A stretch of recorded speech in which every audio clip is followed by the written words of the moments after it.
Sinpo TV kembali hadir bersama saya Andi Muhammad Rezaldi dalam Warta Parlemen selama sepekan.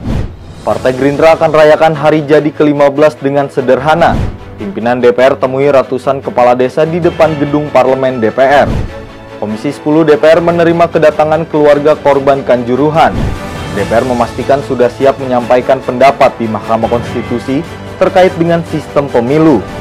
Kementerian Agama memastikan kuota haji Indonesia akan ditambah. Berikut Warta Parlemen selengkapnya.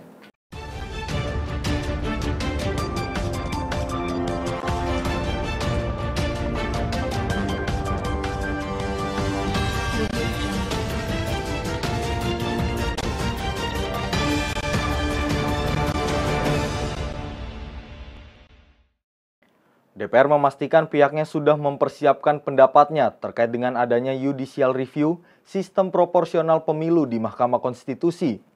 Mahkamah Konstitusi akan menggelar sidang pembahasan uji materi terkait sistem pemilu proporsional pada Selasa 17 Januari 2023. Terkait hal tersebut, Wakil Ketua DPR RI Dasko menyatakan DPR telah mempersiapkan pendapatnya. Selanjutnya terkait persetujuan sistem pemilu dengan proporsional tertutup atau terbuka, Dasko menjelaskan akan kembali melihat jalannya persidangan di Mahkamah Konstitusi nantinya. Ya, saya pikir bahwa kuasa hukum DPR yang terdiri dari 9 fraksi itu sudah mempersiapkan pendapat DPR. Jadi nanti apakah pendapat DPR itu mengenai persetujuan proporsional tertutup atau terbuka nanti kita akan lihat sama-sama di sidang MK. Demikian. Dari Jakarta, tim liputan melaporkan untuk Sinpo TV. DPR mengungkapkan masih melakukan pembahasan terkait dengan peraturan pemerintah pengganti undang-undang tentang Cipta Kerja. Pimpinan DPR Dasko memastikan akan terus memantau perkembangan pembahasan Perpu tersebut. Pimpinan DPR RI Dasko menyampaikan perkembangan pembahasan terkait Perpu Cipta Kerja yang saat ini tengah dibahas di DPR. Dasko mengatakan pekan kemarin Komisi Teknis sudah melakukan rapat kerja bersama dengan Menteri Ketenagakerjaan untuk membahas Perpu yang diterbitkan oleh pemerintah akhir tahun lalu. Selaku pimpinan DPR, Dasko memastikan akan terus memantau perkembangan pembahasan Perpu Ciptaker yang dilakukan oleh Komisi Teknis bersama pemerintah tersebut. Pekan kemarin itu sudah dilakukan rapat kerja antara Komisi Teknis dan Menteri Tenaga Nah, tentunya kita akan monitor terus perkembangannya, dan karena ini sudah masa sidang masuk, tentunya teman-teman juga bisa memantau di Komisi Teknis perkembangan mengenai pembahasan Perpu tersebut. Demikian. Dari Jakarta, tim liputan melaporkan untuk Sinpo TV. Partai Gerindra merespon hasil Ijtima Ulama Nusantara yang digelar oleh Dewan Syuro Partai Kebangkitan Bangsa. Ketua Harian DPP Partai Gerindra Dasko mengapresiasi hasil Ijtima Ulama tersebut, serta akan menjadi bahan pertimbangan Gerindra dan PKB dalam menentukan Capres dan Cawapres.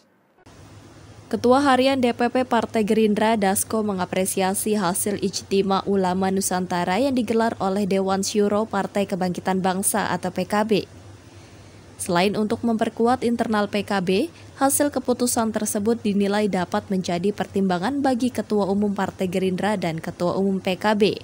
Pasalnya kedua ketua umum tersebut yang memang sudah melakukan kerja politik dengan menandatangani perjanjian kerjasama, di mana Capres dan Cawapres akan ditentukan oleh kedua ketua umum partai.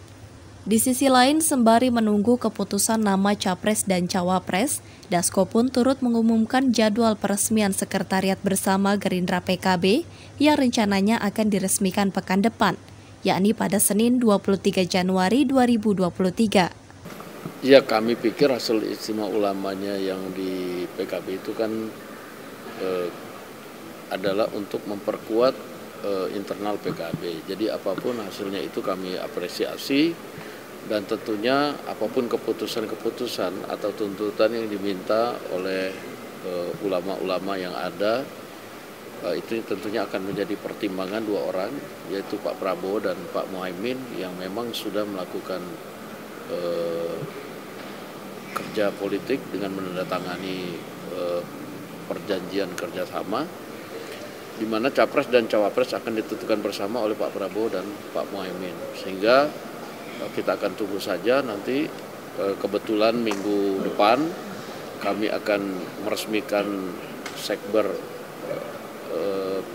Gerindra PKB pada hari Senin tanggal 23 Januari 2022.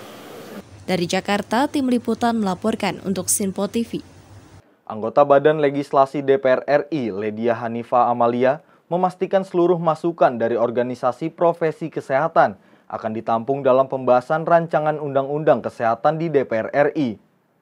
Pembahasan rancangan Undang-Undang Kesehatan Omnibus Law kini masih memasuki tahap awal di Badan Legislasi atau Balek DPR RI.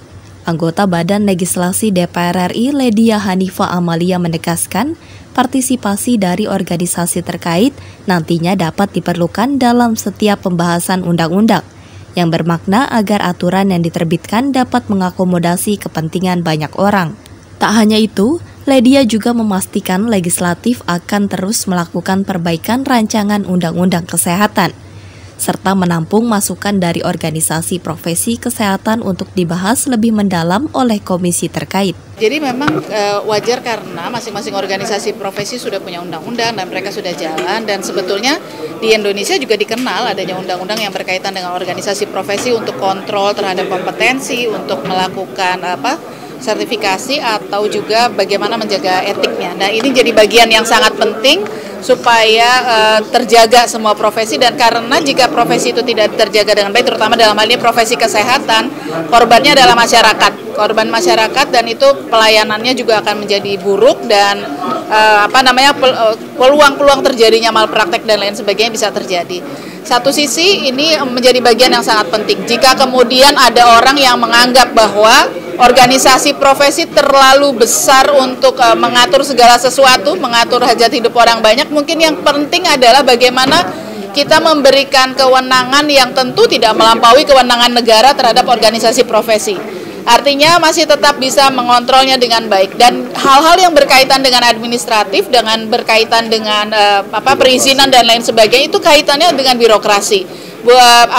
Yang paling penting adalah bagaimana kemudian menjalin kolaborasi dari antara pemerintah dengan organisasi profesi dalam hal ini. Nah, yang harus dilihat adalah bagaimana nanti pengaturannya di dalam rancangan undang-undang yang sedang dibahas di Badan Legislasi, karena ini masih tahapan awal. Jadi memang masukan-masukan dari teman-teman organisasi profesi ini menjadi bagian yang penting buat kita untuk dijadikan masukan dan jadi bahan pertimbangan. Tentu karena memang amanatnya dalam setiap pembahasan undang-undang kan partisipasi yang bermakna itu menjadi bagian yang penting. Tapi juga tidak cuma sekali sebetulnya. Kami juga tidak bosan untuk menerima masukan-masukan yang katakanlah sifatnya reversible ya, dapat balik. Artinya kalau misalnya diatur seperti ini, implikasinya apa? Karena yang paling tahu di lapangannya adalah teman-teman organisasi profesi. Jadi kira-kira kami masih tetap akan melakukan perbaikan-perbaikan atas usulan-usulan dari teman-teman organisasi profesi, juga termasuk tadi masukan dari MKI yang membuat harus lebih dalam lagi, dan saya yakin masih banyak stakeholder kesehatan yang juga ingin memberikan masukan-masukan terkait dengan rancangan undang-undang yang sedang dibahas di Badan Legislasi ini. Dari Jakarta, Sri Dewi Andayani, Dalfariskiano melaporkan untuk Sinpo TV. Jelang hari jadi Partai Gerindra ke-15, rencananya Partai Gerindra akan merayakan hari jadi dengan penuh hikmat serta sederhana. Sekjen Partai Gerindra Ahmad Muzani mengatakan perayaan hari jadi Partai Gerindra nantinya akan difokuskan untuk konsolidasi internal partai. Jelang hari jadi Partai Gerindra ke-15 pada 6 Februari 2023 mendatang, Sekjen Partai Gerindra Ahmad Muzani menyampaikan pelaksanaan kegiatan tersebut akan berjalan secara hikmat dan sederhana. Muzani turut menyampaikan rasa syukur atas pencapaian Gerindra yang telah menempati urutan kedua partai terbesar nasional, serta mengapresiasi peran besar Ketua Umum Partai Gerindra Prabowo Subianto yang memiliki karisma kepemimpinan yang sangat baik. Muzani juga menjelaskan perayaan hari ulang tahun Partai Gerindra yang ke-15, partainya akan berfokus pada konsolidasi internal partai. Memang tanggal 6 Februari nanti Gerindra akan berulang tahun yang ke-15. Ulang tahun ke-15 bagi kami adalah sesuatu yang sangat penting, momen yang sangat berharga, karena inilah ulang tahun terakhir sebelum pelaksanaan pemilihan umum 14 Februari 2024. Meskipun akan ada 6 Februari 2024, sepertinya itu sesuatu yang tidak dimungkinkan lagi untuk kader segenap keluarga besar Partai Gerindra merayakan ulang tahun yang ke-16. Karena di ulang tahun yang ke-16 itulah sepertinya kita sudah memasuki masa kampanye dan masa tenang. Sehingga di ulang tahun yang ke-15 ini kita akan rayakan secara hikmat oleh segenap kader Partai Gerindra di seluruh Indonesia.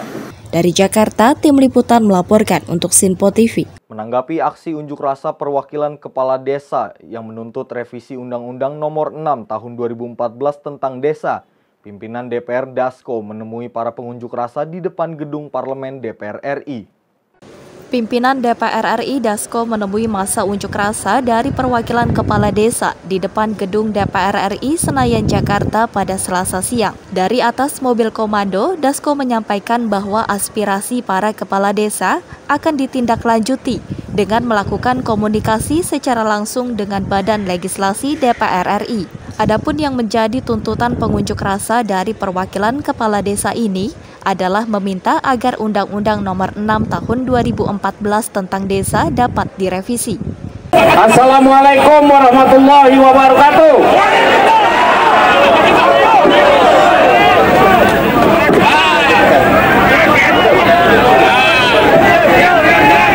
Pertama-tama saya menyampaikan salam dari Ibu Ketua DPR, Ibu Puan Maharani kepada saudara-saudara sekalian. Saya diminta mewakili menyampaikan salam hangat dari Ibu Ketua DPR, Ibu Puan Maharani kepada saudara-saudara sekalian.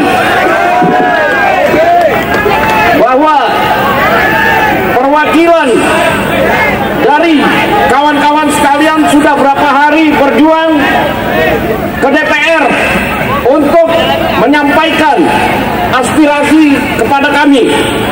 Dan pada hari ini kawan-kawan sekalian, perwakilan dari perangkat desa sudah berkumpul, kepala desa sudah berkumpul untuk menyampaikan aspirasinya. Jadi teman-teman kepala desa ini ingin menuntut atau meminta berapa tahun? Berapa tahun?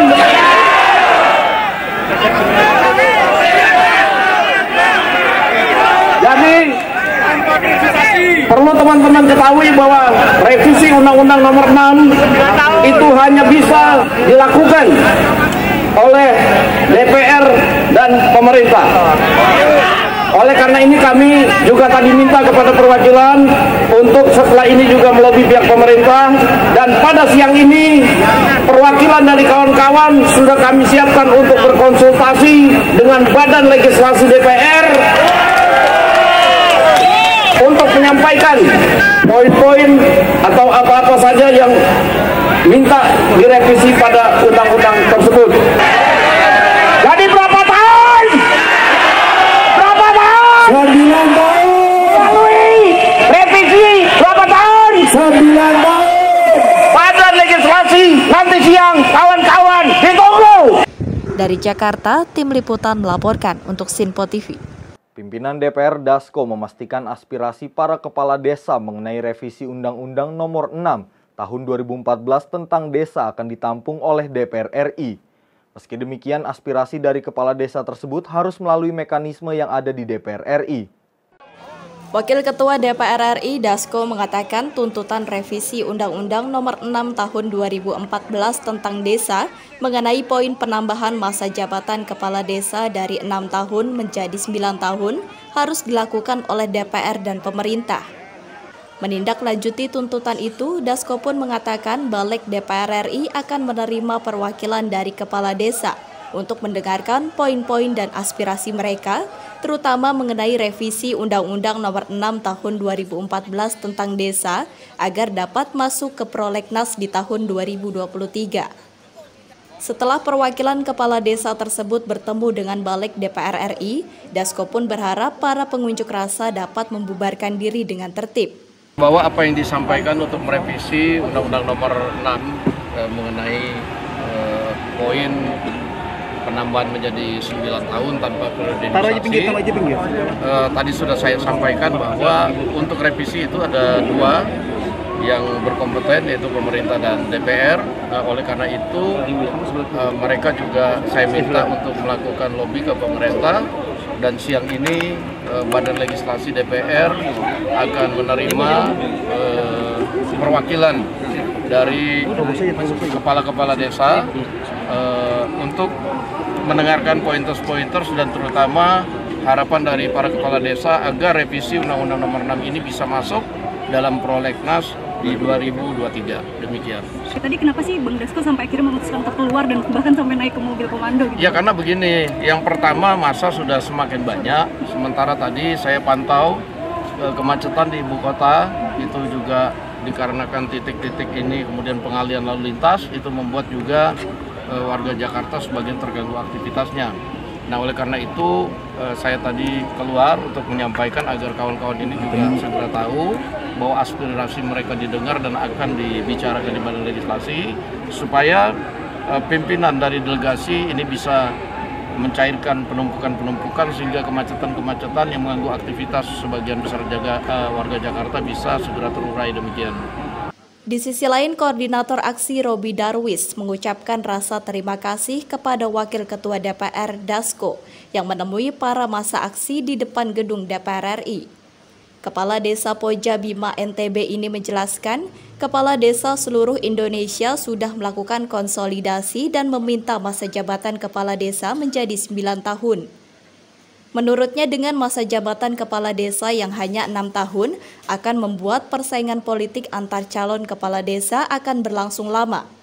Dengan ditambahnya masa jabatan Kepala Desa menjadi 9 tahun, diharapkan dapat membuat para figur calon Kepala Desa saling bekerja sama membangun desa. Karena ketika kita jabatan 6 tahun, maka kami tetap persaingan politik. Jadi tidak cukup dengan waktu 6 tahun. Karena selama 6 tahun itu kami tetap ada persaingan politik. Maka harapan kami ketika 9 tahun jabatan kepala desa, maka persaingan politik itu agak kurang karena memang waktu yang cukup lama. Ya maksudnya dengan anggota calon-calon lain itu, karena kita sudah mengajak untuk mau bekerja sama, jadi mereka itu tidak akan mau bekerja sama. Jadi harapan kami dengan waktu yang cukup lama ini, kami bisa melakukan konsultasi dan juga meminta kerjasama, karena memang desa ini harus membangun dengan kebersamaan. Tanpa ada kebersamaan maka desa tidak akan maju, Pak. Kami menanggapi apa yang disampaikan oleh Bapak Wakil Ketua DPR RI tadi, kami sangat respon. Kami menyampaikan terima kasih yang sangat luar biasa. Karena memang itulah harapan kami, jawaban dari Wakil Ketua DPR RI. Itu harapan kami. Dari Jakarta, Tim Liputan melaporkan untuk Sinpo TV. Komisi 10 DPR RI menerima kedatangan keluarga korban tragedi Kanjuruhan yang didampingi oleh 6 fraksi DPRD Kota Malang di Gedung Parlemen DPR RI. Ketua Komisi 10 DPR Saiful Huda meminta peristiwa tersebut agar menjadi momentum perbaikan masa depan sepak bola Indonesia, serta menuntaskan persoalan yang menimpa keluarga korban tragedi Kanjuruhan. Ketua Komisi 10 DPR RI Saiful Huda meminta PSSI di bawah kepemimpinan Muhammad Iriawan bertanggung jawab atas petaka di Stadion Kanjuruhan, Malang, Jawa Timur. Hal itu disampaikan usai pertemuan Komisi 10 dengan DPRD Kota Malang dan perwakilan korban Kanjuruhan di ruang rapat Komisi 10 Gedung Parlemen Senayan, Jakarta. Huda menuturkan masih terdapat 2 aspek yang belum terpenuhi dalam kasus Kanjuruhan. Di antaranya, yakni aspek hukum yang tidak sesuai dengan rekomendasi tim gabungan independen pencari fakta. Selanjutnya adalah aspek mengenai skema bantuan kemanusiaan, lantaran menurut informasi terbaru, pelayanan kesehatan untuk para korban Kanjuruhan sudah tidak terurus dan tidak tuntas. Santunannya atau apanya? Ya ada 2 aspek sebenarnya kalau mau disimpulkan. Yang pertama aspek proses hukum yang dianggap belum memenuhi aspek keadilan. Sebagaimana yang sudah direkomendasikan oleh tim TGIPF. Harus ada pertanggungjawaban oleh beberapa pihak dan itu dirasa belum terjadi. Karena itu Komisi 10 akan melakukan evaluasi dari pelaksanaan rekomendasi tim TGIPF. Yang kedua pada aspek skema bantuan kemanusiaan, karena ini kategori ini kan tragedi kemanusiaan. Bahkan saya mengusulkan semestinya ada kompensasi yang diberikan kepada keluarga korban. Baik korban meninggal, korban luka ringan maupun luka berat. Jadi ada kompensasi. Tadi kita lihat update terakhir artinya ada skema bantuan pelayanan kesehatan saja sudah nggak keurus. Artinya mereka sudah sendirian hari ini. Kehadiran pemerintah yang semestinya harus sampai tuntas pengobatannya, tahu-tahunya tidak terlaksana dengan baik. Nah yang ketiga, saya menyarankan sebagai bagian dari pelaksanaan rekomendasi tim TGIPF bahwa secara moral dan etik yang bertanggung jawab ini adalah PSSI, karena ini menyangkut soal kelalaian dan tidak profesional sebagaimana bunyi dari rekomendasi tim TGIPF. Saya minta siapapun yang jadi ketua umum PSSI ke depan, dia harus bertanggung jawab menuntaskan setuntas-tuntasnya tragedi Kanjuruhan ini. Lebih lanjut, Huda pun mengusulkan adanya pemberian kompensasi bagi keluarga korban dari sejumlah pihak yang bertanggung jawab atas kasus ini. Kedepan, Komisi 10 juga akan mengevaluasi pelaksanaan rekomendasi dari Tim Gabungan Independen Pencari Fakta terkait tragedi Kanjuruhan. Dari Jakarta, Sri Dewi Andayani, Davariskiano melaporkan untuk Sinpo TV. Ketua DPR Puan Maharani mengadakan pertemuan bilateral dengan Ketua Majelis Nasional Korea Selatan Kim Jin Pyo di gedung Parlemen DPR RI. Kunjungan resmi delegasi Parlemen Korea Selatan ke DPR tersebut diharapkan dapat memperkuat kerjasama bilateral antara Indonesia dan Korea Selatan. Ketua DPR RI Puan Maharani mengatakan pertemuan pihaknya dengan Parlemen Korea Selatan dapat menjadi kontribusi dalam pengembangan hubungan ekonomi antara Indonesia dan Korea Selatan. Puan menilai hubungan Indonesia dan Korea Selatan nantinya akan ditentukan oleh eratnya kerjasama ekonomi, perdagangan, dan investasi.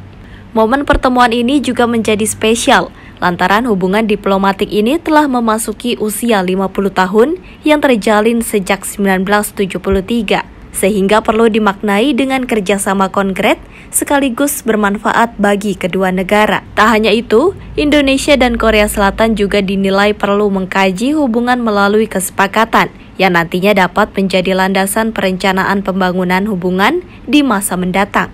Bagaimana di 50 tahun hubungan antara Indonesia Korea di tahun 2023 ini kita sama-sama mereview atau kemudian mengevaluasi lagi apa saja yang sudah dilakukan dan apa saja yang harus dilakukan dan bagaimana ke depannya sehingga hubungan antara Indonesia dan Korea bisa semakin erat.